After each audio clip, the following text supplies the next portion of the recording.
good afternoon, good evening, hello, what's crack-a-lackin', my YouTube peeps? Dale here from Couch Warrior, and I am going to talk about some jabs and some teeps. I might talk about some teeps and some jabs, I might talk about some knees up the middle, I might talk about some awesome cool stuff. I could talk the juicy goss that happened afterwards. Looks like the free speech of the UFC is... has a price on its has a price, and it's $1.1 billion a year for the next 7 years.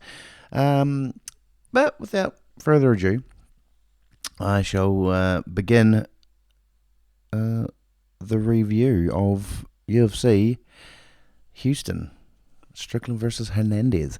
Now, I did not go very well in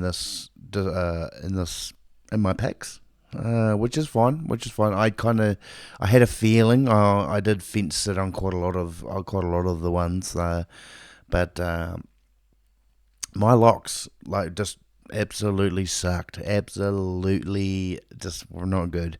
But hey, you win some, you lose a lot. So I went 5-9, but that's neither here nor there. But we'll get on this.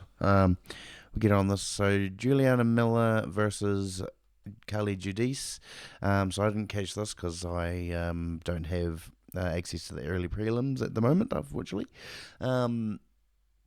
But yes, so this here was as expected. It was not 29-28. I believe it was a full 30-27 decision there from Carly Judice, which apparently both fighters looked like they had improved their game a little bit, but all in all, Judice came out with W. So the second fight was Jordan Levitt versus Yadir Devali. So cut Yadir from the UFC immediately. He clearly was a part of the Isaac Dalgarian betting scandal. If Jordan Levitt's doing that kind of stuff to you and just not doing anything with it, odds are you were in on that rigged fight. So, yeah, that does not look good, and I don't think he's going to get his a contract renewal from this. But yeah, so Jordan Levitt, featherweight debut, he was quite a heavy underdog on this one. I should have gone with him. I just didn't think that. I fell for the Yadir Deville hype. So that's a little bit. That's on me. So that's, but yeah. So this was a fight. It sounds like I was very correct in my assumption of this being not the greatest card, and it's going to be a little bit of the old decision fest. So up the card, we had a split decision. Jean-Paul Lebanowski, or whatever his name is, versus Phil Rowe. So I had Phil Rowe winning this fight. And it looks like one of the judges had this Phil Rowe winning this fight as well. Yeah, I mean, looking back at some of the things, I can see how Jean-Paul won. Just because of just the extra, just a wee bit more output from old mate, but that's, could be worse though. But yeah, so moving up the card. So this was the so that was the early prelims, and then now we're in the main prelims of Ramez Brahimaj versus Punahele Soriano. So this was not a great looking fight either, and so this one kind of brought me back to being a bit level. So this here, so I'm on 2-2 at this point. But yeah, so this here, I was not particularly fond of this fight that much. It didn't really scream excitement to me, but that's all good. But yeah, Soriano definitely had the more forward pressure and just a bit more bigger moments than Brahimaj. But again, just not a thing, not a nice fight. But fifth fight into the card, we had Nora Cornhole versus Jocelyn Edwards, and this went about roughly how I thought it was going to. I don't think I said the usual of the 29-28 decision. Yeah, but in reality, yeah, no, this was like, if this did go to the scorecards, it would have been how it would have almost been a 30-26, told told female John Jones there. But no, this was a good fight. This one actually, I actually enjoyed this fight quite a lot. As this, yeah, like Cornhole didn't really like, she tried, and she did, and she definitely looked better in certain aspects. But no, it was all old Josie from Panama. Oh, Josie from Panama, mate. But moving on, up the card we had Aldine Coria versus Lewis Garuli. This fight, again, this one I had Coria winning this fight, and I believe that I had him winning because it's flyweights by decision. And hey, I got that right as well. So, yay me. It definitely looks like that Coria is a training partner of Joshua Van. He just looked so much better than little fluff, Lewis Garuli. Yeah, no, he didn't. Yeah, like, he just didn't have anything for him. He just just was walking. Was jumping circles around him. Just running circles. That's the term. Yeah, running circles around old Lewis. But that's all good. Lewis, I think, a step down in competition, he could come back and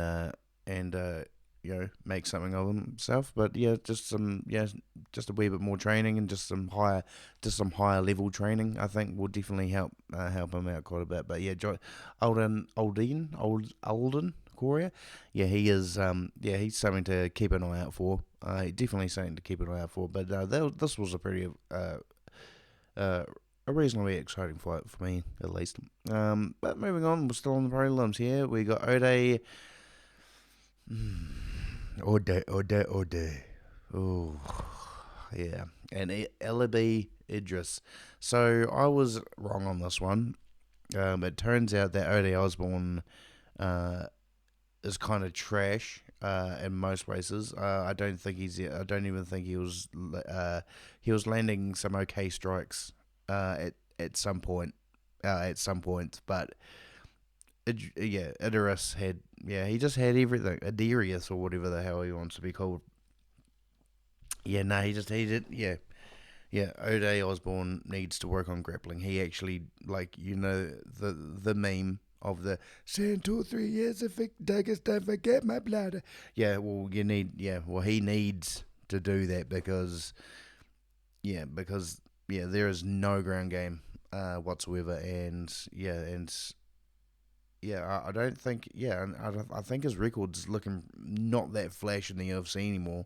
Like, I think he's nearly got a losing record. I don't know if he does or not, actually, to be fair. I don't know. But this fight, wasn't a banger for me. This one didn't strike me as must see TV on Paramount Plus. Still making all the cool noises, and no stats coming up, by the way. $7.5 billion company. So feature prelim, Carlos Leal versus Chidi Njokuani. So Chidi needs to figure out that he also has hands. So he basically got his face boxed off by Leal. Leal was just on him. And Chidi had so much of a size thing. He used none of it. This guy was just walking into his range and just kept walking him down. And Chidi, like he needed to set up. Like, he was kicking him good, and he was the kicks were landing, but there was just no jab. There was no jab. There was no no. What's the word I'm looking for? I guess it would be no fear. Like Liao had no fear of punches coming to him. He knew that kicks were coming, but he was like, well, who gives a shit that these punches aren't doing nothing? Because he wasn't, he needed to hide, and so as a result, he he got his ass beat and got dominated all 3 rounds. Like there was a couple of rounds, like the second round, I think it might have been the second round, but yeah, he had some moments, but yeah, no, it was not a good showing from my boy Chitty, unfortunately. But on to the main card.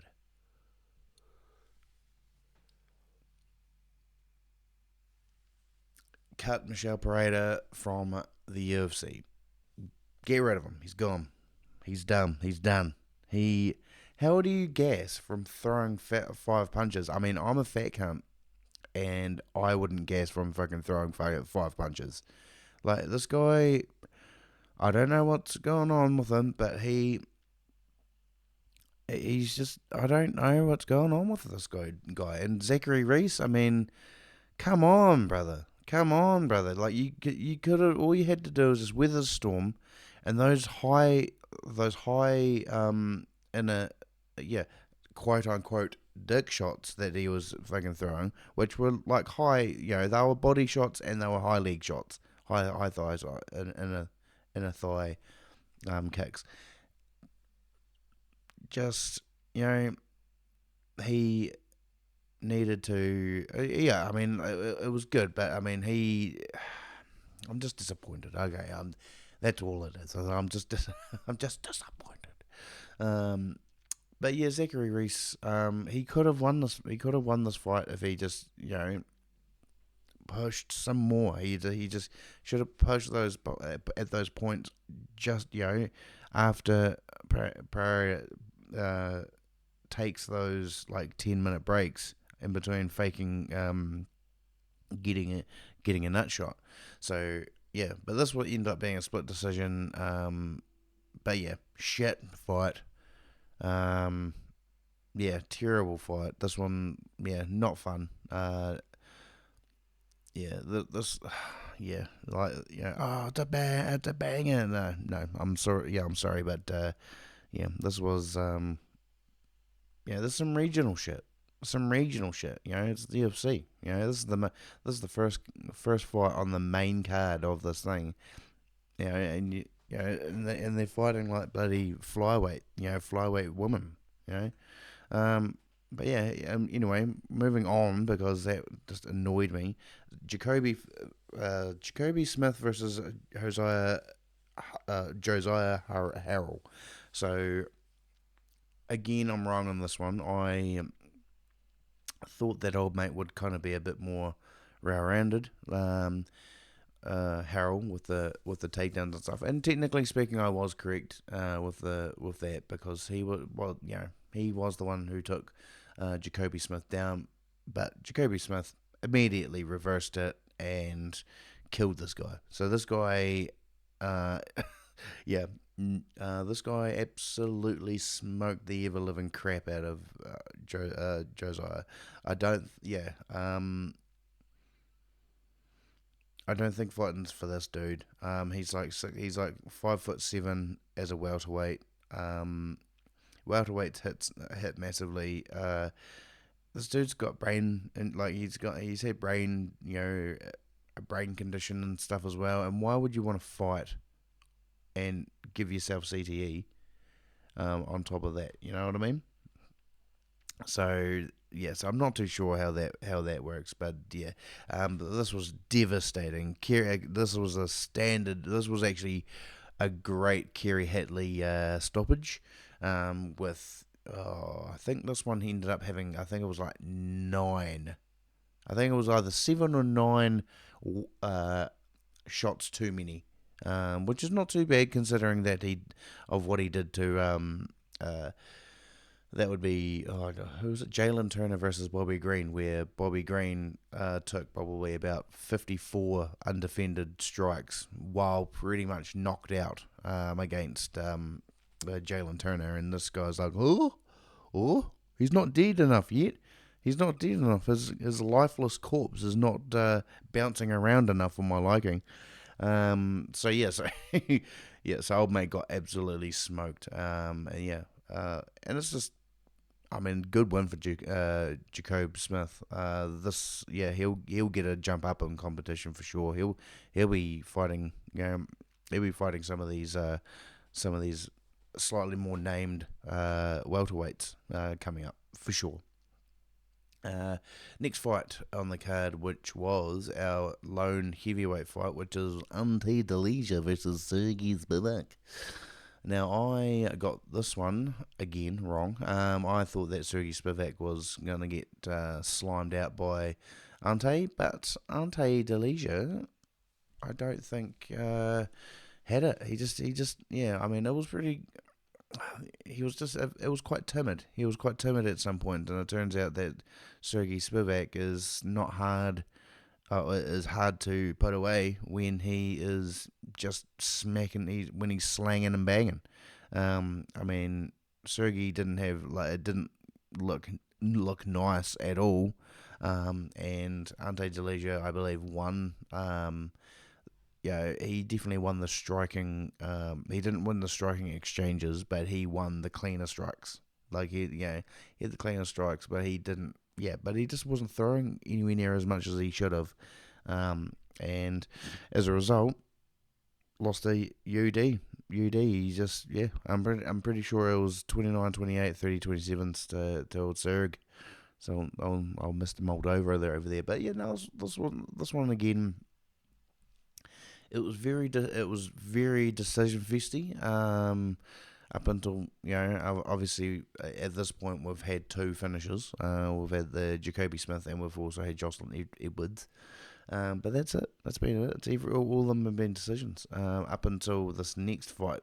And again, I got this again very wrong. McQuell, okay, jeez. Malquisel Costa kicked the ever living crap out of Dan Ike's face, and I'm pretty sure he broke his face. So yeah, he got a spinning wheel kick right on old mate's dome, boom, and and absolutely and just knocked him out in the first round. First person to be to KO, well TKO, Mr. Ige, Mr. Dan Ige. So that is it's pretty wild. It's pretty wild of this one. Welcome to the top 15. And yeah, he called out Diego Lopez. Good call out, but I don't think it's going to happen. Excuse me, I'll just wet my mouth for a sec.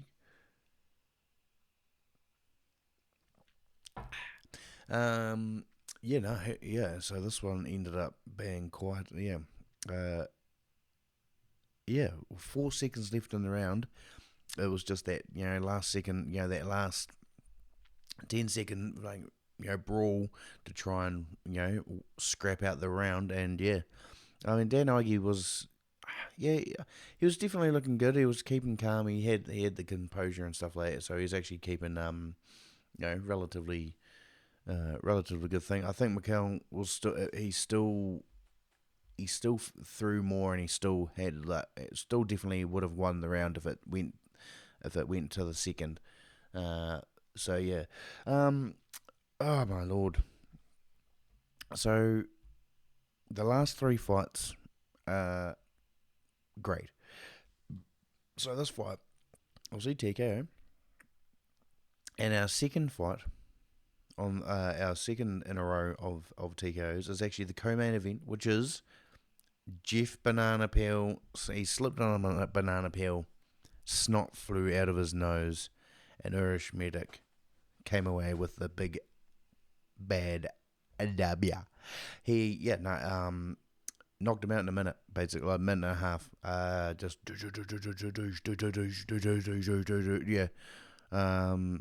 it was, I believe, three. It was like basically, it was.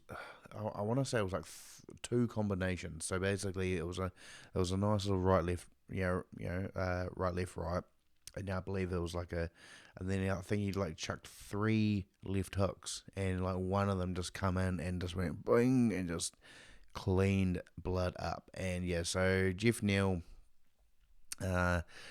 unfortunately, I think his chin, I think Carlos Prates, yeah, he took Mr. Neal's chin. I think he needs to take quite a bit of time off, and yeah, kind of reevaluate, I think, for a little bit, because just recover that chin, man, recover that chin. But bloody good win from Uros Medic, who called out Leon Edwards. So which is not the first time that Medic has called out Leon Edwards. The first time was like 10 years ago, so obviously it was never going to happen. But yeah, so there was a crazy wee little thing there. And finally, here's a fucking thing, you guys. I can't do it. I can't do a Sean Strickland, but yeah, no, my boy Sean Strickland, absolutely dominated. Dominated Fluffy. Takedowns. So they're only awarding. So they're saying that Hernandez only went for 1 takedown. It was actually more than 1 takedown that he tried going for. But he just, because a lot of those takedowns were from the clinch, they didn't end up eventuating into anything. And people forget, man, Sean Strickland has great wrestling defense, and he doesn't get hit that much, and he knows how to absolutely smack someone 110 times. Third round TKO. We are back. People say that Sean Strickland, fuck Sean Strickland. No, he's dumb. He's fucking shit fighter. He's boring. All this kind of stuff. Jabs and teeps, man. Jabs and teeps. When you combine them with other things such as knees, uppercuts, and great takedown defense, make for a brilliant, a well-rounded fighter. So congratulations to Sean Strickland, who had a bit of a mare at the press conference. So he was speaking about Jim West, who is a guy who trains Fluffy Hernandez. I can't remember what the gym's called, but he also trains Aspen Ladd, who is a chick who does BKFC now, I think. But pretty sure it's that or PFL. So one of those things. Long story short, bit of a grooming sitch, not cool. Don't know the full story. Not gonna say anything further than that, but that is the gist of what he was saying. But that is what Sean Strickland was talking about before the mics got turned off. So him calling Chimaev a goat fucker and all this kind of stuff, all good.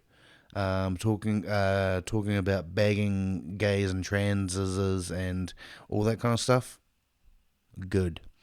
Talking about deporting people and beating up minorities and stuff like that in a joking manner, all good. Talk about grooming and talk about pedo stuff, no. That is what Paramount. So Paramount is about that shit. Eesh. Not good. Not good at all. But that's what happens when you sell the UFC for $7,500 or whatever, however much it is. I mean, with how it looks now, it might as well be $7,500. But that's a rant for another time. I will do this rant at another time.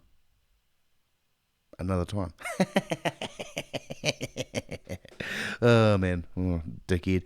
But hey, thank you very much for joining me this evening. Please be sure to like, subscribe, turn your notifications on, tell your mates that I'm not that bad of a dude. I do, I like to talk some shit, and and I like it to talk shit with you. So I will bid you adieu. You guys have a wonderful evening, and I'll catch you next time when I do my video on. I was just about to say Anthony Hernandez. It's Brandon Moreno versus Lona Kavanagh. That's this weekend's main event in Mexico. Maybe not. Let's see. There could be some spicy stuff happening over there. But anyway, we'll talk about that later. Catch you later.